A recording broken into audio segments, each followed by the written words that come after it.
খুলনা থেকে আসছে চা খেতে। যাক, মাশাআল্লাহ। তাহলে চাচা, আপনি এই চায়ের সাথে কত বছর যাবত জড়িত? আমি পাকিস্তান পিরিয়ড 10 থেকে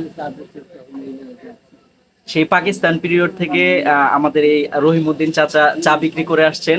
10 পাই চারা না খানা এম করে চা বেচতে বেচতে অর্থাৎ 10 পাই চারানা থেকে আমাদের এই রহিম চাচা চা বিক্রি করেন। তো দেখো, আবার তোমার এই স্মৃতি মনে করতে করতে আবার নিচে অনেক কিছু পড়ে থাকে, এগুলাতে পাড়া দিও না। না না, যে টেম্পারেচার বর্তমানে আবহাওয়ার, হ্যাঁ সেখানে তো প্রশ্ন আসে না।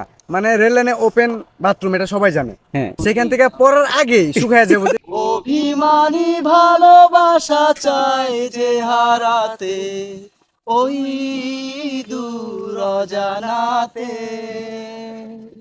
তুমি আমি ভেসে যাব মেঘলা বাতাসে, এই হাত রেখে হাতে। আসসালামু আলাইকুম বন্ধুরা, কেমন আছেন আপনারা সবাই? আশা করি সবাই ভালো আছেন। আমিও আলহামদুলিল্লাহ ভালো আছি। আজ আমরা যাচ্ছি লন্ডন বাজার পচামিয়ার চায়ের দোকানে। তো পচামিয়ার চায়ের দোকানের অনেক সুনাম আছে, আপনারা হয়তো জানেন। ওইভাবে ওখানে যাওয়া হয়নি। আজ আমি প্রথম যাচ্ছি ট্রাই করার জন্য এবং আপনাদেরকে দেখানোর জন্য। তো এখন যে রাস্তাটি দেখছেন, এই রাস্তাটি Dhamrai to Kaliakair link road, অর্থাৎ এটা হচ্ছে সরাসরি ধামরাই থেকে একদম কালিয়াকুর বের হওয়া যায়। যদি একটু পেছনের দিকে যাই, অর্থাৎ 2012, 13, 14 সালের ওই দিকে, তখন আসলে যোগাযোগ ব্যবস্থা তেমন ভালো ছিল না, এদিকে রাস্তাগুলো তেমন উন্নত ছিল না। আমি তখন 2014 সালে যখন এসএসসি পরীক্ষা দিই, তার আগে এইদিকে খুব ঘুরতে আসা হইতো। ঘুরতে আসা বলতে হচ্ছে স্কুল ফাঁকি দিয়ে এদিকে আসা হইতো। তো এই রাস্তা হয়ে আসতে পারতাম না, আমরা হচ্ছে আসতাম সেই কালিয়াকুর টু নবীনগর একটা বাস ছিল, সেই বাসে করে আমরা হচ্ছে কালিয়াকুর রেল স্টেশন নামতাম। এখন যেটা আর কি রেল স্টেশন, ওইটা তখন রেল স্টেশন ছিল না। এই সেই ঐতিহ্যবাহী রেল লাইন। তো কি বলবো আর, এখানে হাজার হাজার স্মৃতি আছে আমাদের। এই আমাদের বড় ভাই জুয়েল ভাই আছে, সেলিম বড় ভাই আমাদের 2013-তে পরীক্ষা দিছে, আমরা দিছি 14-তে। তবে যাই হোক, আমাদের একটা খুব সুন্দর আন্ডারস্ট্যান্ডিং ছিল। হ্যাঁ, বন্ধুত্ব সুলভ আন্ডারস্ট্যান্ডিং ছিল। তো এগুলা আসলে এখনকার ব্যাচে দেখা যায় না। তো আমরা আসতাম এখানে স্কুল ফাঁকি দিয়ে বহুত। আসলে কি সেলিম, একটা জিনিস খেয়াল করছো? ওই সময় আমাদের কাছে টাকা ছিল না, কিন্তু বন্ধু বান্ধব ছিল অনেক।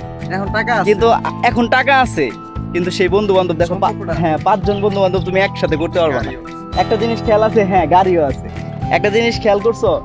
দেখো, আমরা কিন্তু এই টিফিন, বাসা থেকে যে টিফিনটা আনতাম, সেই টিফিন দিয়ে এই জায়গায় আমরা হচ্ছে দুপুর লাঞ্চ করতাম, পিকনিক করতাম আমরা। ওই ফ্লাইওভার নিচে, হ্যাঁ, ওইখানে পুকুর আছে একটা। হ্যাঁ, ওই ফ্লাইওভারের নিচে আমরা পাখি মারতাম। আমার বন্ধু জিহান পাখি মারতো, ঠিক আছে। যার একটু সামনে, হ্যাঁ, স্টেশন হয়ে গেছে। তো যাই হোক, স্মৃতিগুলো মনে পড়লে খুবই ভালো লাগে। তো আজ আসলাম আপনাদেরকে একটু ব্লগের মাধ্যমে দেখানোর চেষ্টা করলাম আমাদের চাইল্ডহুড।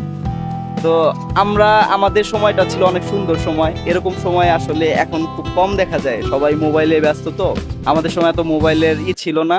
আমরা মাঠে খেলাধুলা করতাম, আমরা ঘুরতাম, আমরা আড্ডা দিতাম, আমরা স্কুল ফাঁকি দিতাম। সবকিছুর মধ্যে একটা খুব সুন্দর একটা কানেকশন ছিল, ব্যাপার স্যাপার ছিল। তো দেখতে দেখতে আমরা কালিয়াকুর বাস স্ট্যান্ড পার হয়ে যাচ্ছি। যেহেতু আজকে শুক্রবার, কালিয়াকুর বাজারের দিন, প্রচুর ভিড়। তো সামনে যে ব্রিজটা দেখতে পাচ্ছেন, এটা হচ্ছে চাপাইয়ের ব্রিজ। এটার পাশেই সেই পুরনো স্টিলের ব্রিজটা এখনো আছে। সেই পুরনো স্টিলের ব্রিজটা প্রায় খুব নড়বড়ে হয়ে যাওয়ার কারণে নতুন করে এই সেতুটা নির্মাণ করা হয়। খুব সুন্দর রাস্তা, সামনে কালিয়াকুর টু মেদির রাস্তা। তো চাপাইয়ের এই ব্রিজটা হয়ে যাওয়ার পর থেকে মেদির মানুষের যাতায়াত ব্যবস্থা অনেক উন্নত হয়েছে। এখন মানুষ খুব সুন্দরভাবে যাতায়াত করতে পারে। তাছাড়াও যে মেদির রাস্তাটা বেশ আগেই অনেক সুন্দরভাবে করা হয়েছে। তো পানির দিনে, বর্ষার সিজনে রাস্তাগুলোর সৌন্দর্য আরও দ্বিগুণ হারে বৃদ্ধি পায়। রাস্তার দুই ধারে পানিতে টইটুম্বুর থাকে।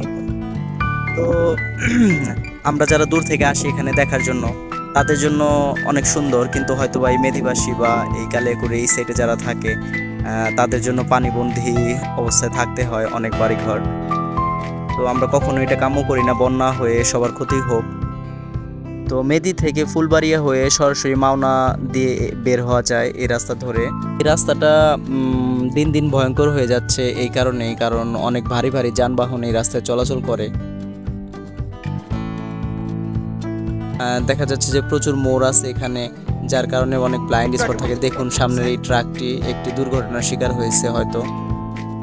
প্রতিনিয়তই কোনো না কোনোভাবে বাইক দুর্ঘটনার শিকার হচ্ছে নানান মানুষ। আপনারা যারা বাইক চালান এই রাস্তায় আসলে খুব সতর্কতার সাথে বাইক চালাবেন। মনে রাখবেন একটি কথা, সময়ের থেকে জীবনের মূল্য অনেক বেশি। তো আমরা খাগড়াছড়ি রাঙামাটির পার্বত্য রাস্তাগুলোর এরকম মোড়গুলোতে 3D মিরর দেখতে পারি। তো আমি ঊর্ধ্বতন কর্মকর্তাদের দৃষ্টি আকর্ষণ করে বলছি, যদি এই রাস্তাগুলোতে এরকম 3D মিররের ব্যবস্থা করা যায় সেই ক্ষেত্রে দুর্ঘটনা অনেকাংশে কমানো সম্ভব বলে আমি মনে করি। Never really know what's going on. Look at me sometimes like all you want to do is run. Hear me out, hear me out. It's all the things you never show. There are the things I want to know. Secrets. এই হচ্ছে বন্ধুরা পচা মামার চায়ের দোকানের চায়ের হাড়ি। তো ভাইয়া এখানে দৈনিক কি পরিমাণ চা বিক্রি করেন আপনারা? 1 মণ 1.5 মণ দুধ। আচ্ছা, এই হচ্ছে পচা মামার চায়ের দোকানের চা। তো এই চায়ের বিশেষত্ব হচ্ছে একজন ব্যক্তিকে একদিনে 1 কাপ চাই দেওয়া হবে। তো সেলিম আর কি জুয়েল ভাই, চা কেমন বলেন তো?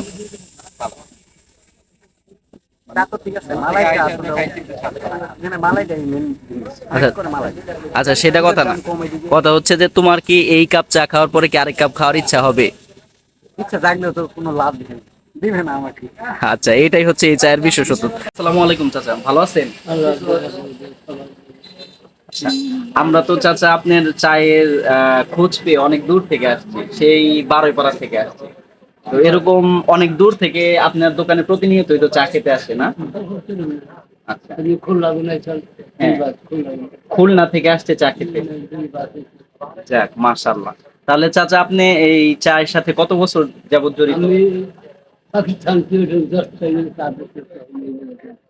সেই পাকিস্তান পিরিয়ড থেকে আমাদের এই রহিমউদ্দিন চাচা চা বিক্রি করে আসছেন।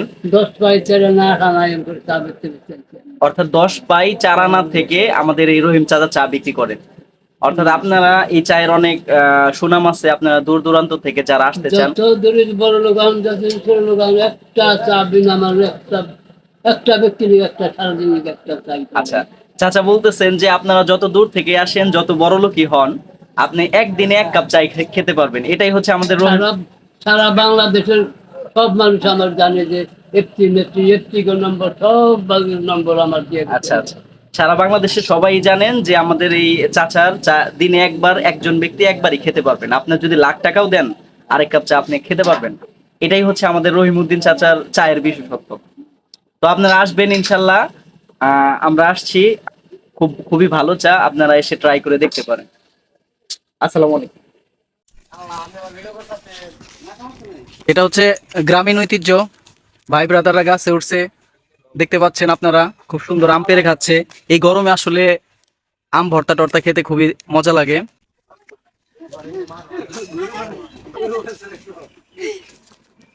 তো আমরা এখন যে জায়গাটা আছি এটা হচ্ছে লন্ডন বাজারের ভিতরে 3টা বট গাছ নামে এই জায়গাটা পরিচিত।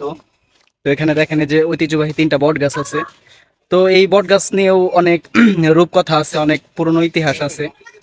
তো আমরা চলে আসছি মৎস্য অভয়াশ্রম, যেখানে মাছ নির্ভয়ে বসবাস করে। যদিও এটা মৎস্য অভয়াশ্রম, কিন্তু মৎস্যের কোনো কিছু এখানে দেখা যাচ্ছে না।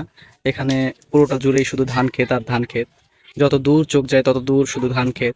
আবহমান বাংলার গ্রামীণ ঐতিহ্য সবসময় অনেক সুন্দর হয়, বরাবরই আমি বলে আসছি আবহমান বাংলার গ্রামীণ ঐতিহ্য অনেক সুন্দর। তো সেলিম আজকে আসছে এই লন্ডন বাজার বেড়ানোর জন্য। এর আগেও সেলিম অনেকবার আসছে, আমরা আসছিলাম তখন কিন্তু বন্ধু আমার গাড়িটা ছিল এক্স ব্লেড গাড়ি। আমরা সর্বশেষ আসছিলাম আমার এক্স ব্লেড গাড়িটা দিয়ে। যাই হোক, সেই গাড়িটার কথা মনে পড়লে আজও খারাপ লাগে। তো এই যে ব্রিজটা দেখতে পাচ্ছেন, এই ব্রিজটা পানির সময় একদম তলায় যায়, সম্পূর্ণ অল্প একটু দেখা যায় এই ব্রিজটা, খুব সুন্দর। তো আপনারা চাইলে একটা সুন্দর বিকাল এখানে এসে উপভোগ করতে পারেন। এখনকার থেকে আপনারা যদি পানির সিজনে আসেন তাহলে আরো সুন্দরভাবে এই জায়গাটা এক্সপ্লোর করতে পারবেন। তো সামনে আস্তে আস্তে আমরা এগিয়ে যাচ্ছি। সামনে দেখা যাচ্ছে একটা, কি বলবো, এটা বিল, নদী না, তো এই বিলটা সরাসরি একদম ফুলবাড়িয়া ব্রিজের নিচ দিয়ে হয়তো বা গেছে যদিও আমি সঠিক জানি না এটা বিল কিনা নদী, হয়তোবা শাখা নদী হইতে পারে, এখান থেকে গিয়ে অন্য বড় কোনো নদীতে যে মিলিত হয়েছে। তবে এইটুকা জানি যে এই বিলটা বা হচ্ছে এই নদীটা একদম ফুলবাড়িয়া ব্রিজের নিচ দিয়ে গেছে। খুবই সুন্দর একটা পরিবেশ। আপনারা এখন তো যে সমস্ত বিল বা নদী নালা দেখতে পান সেগুলাতে একদম ময়লা পানি দিয়ে ভরপুর থাকে, সেখানে অফিস আদালতের পানি দিয়ে ভরপুর থাকে। এখানে খুব সুন্দর জায়গা, পানিগুলো খুব পরিষ্কার। হ্যাঁ, ইন্ডাস্ট্রি এরিয়া খুব কম কম বলতে কি নাই আশেপাশে, যার কারণে পানিগুলো, পরিবেশ দেখে হ্যাঁ বোঝা যায়। পানিগুলো একদম এই পরিচ্ছন্ন। বর্ষার দিনে এই তাল গাছগুলা শুধু গাছের আগাটা দেখা যায় আর সব ডুবো। হ্যাঁ, এই যে তাল গাছের যে ভিটিটা, এই ভিটিটা ওই সময় একদম একটা দ্বীপের মতো হয়ে যায়, মনে হয় যে ওই সাইড থেকে আমরা যেখান থেকে আসলাম ওই সাইড থেকে নৌকা নিয়ে আসলে এখানে একটা দ্বীপ, খুব সুন্দর লাগে। বৃষ্টি ধারার মতো জোছনা নিয়ে নীরবে কাছে আসি, ও বলো না তুমি সেই না বলা কথা গানে গানে, ওই নীল আকাশ ওই দক্ষিণা বাতাস আমাকে কাছে টানে, অভিমানী ভালোবাসা চায় যে হারাতে ওই দূর অজানাতে, তুমি আমি ভেসে যাব মেঘলা বাতাসে এই হাত রেখে হাতে। আ